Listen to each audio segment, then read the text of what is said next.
GSM number 081 301 32097.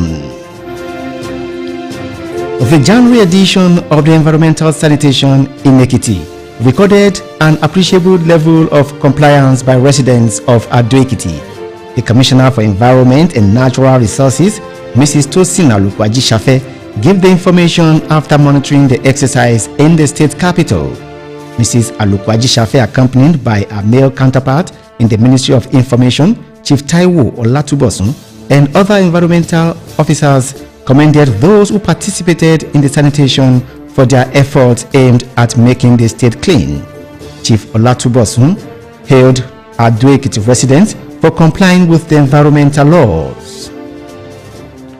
And the Ekiti state government has cautioned residents of the state to desist from dumping their refuse in the waterways, saying such had been largely responsible for flooding in some parts of the state.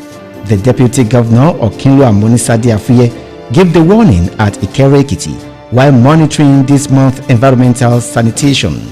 Okinlo Afuye noted that improved environmental sanitation could reduce incidences of mortality rates.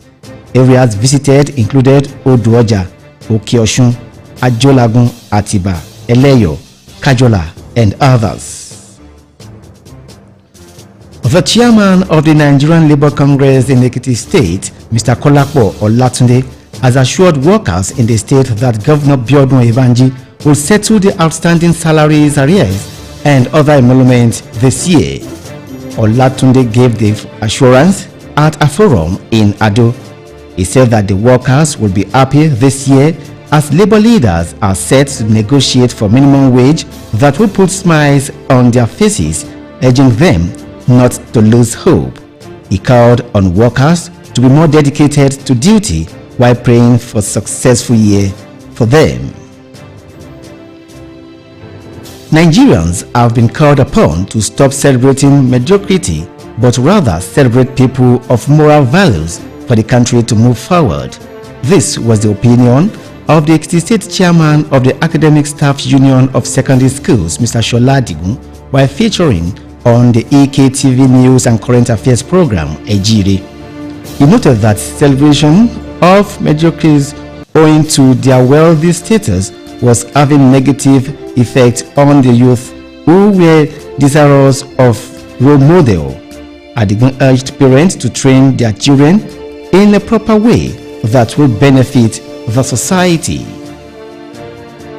The crisis rocking the Ogun State House of Assembly has taken a new dimension, with the impeached Speaker, Kunle Oluomo, declared that he still remains the Speaker.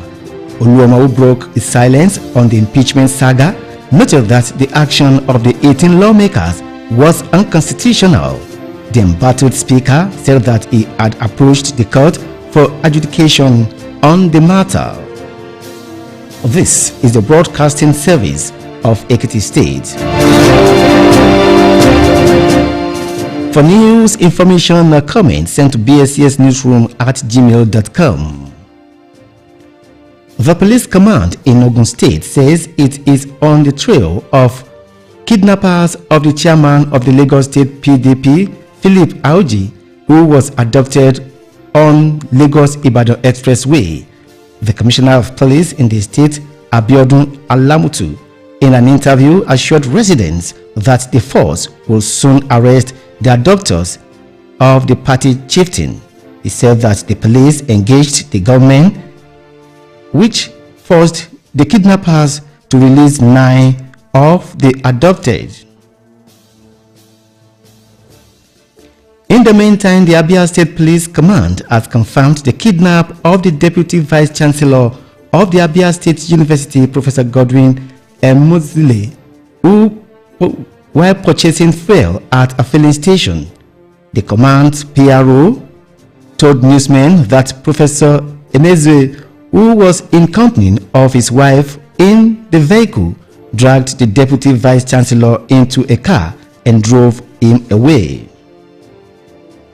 And operatives of the Akwa Ibom State Police Command have arrested 10 suspected kidnappers who were said to be planning to adopt an expatriate involved in the construction work in the state.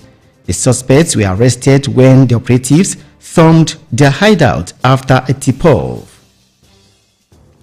And to the foreign scene, the United States has approved the sale of F-16 fighter jet to Turkey after a Turkish parliament this week ratified Sweden's NATO membership.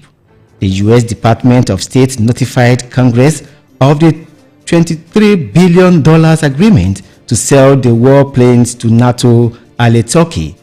President Joe Biden's administration had supported the sale, but several lawmakers expressed objections owing to Turkish human rights record.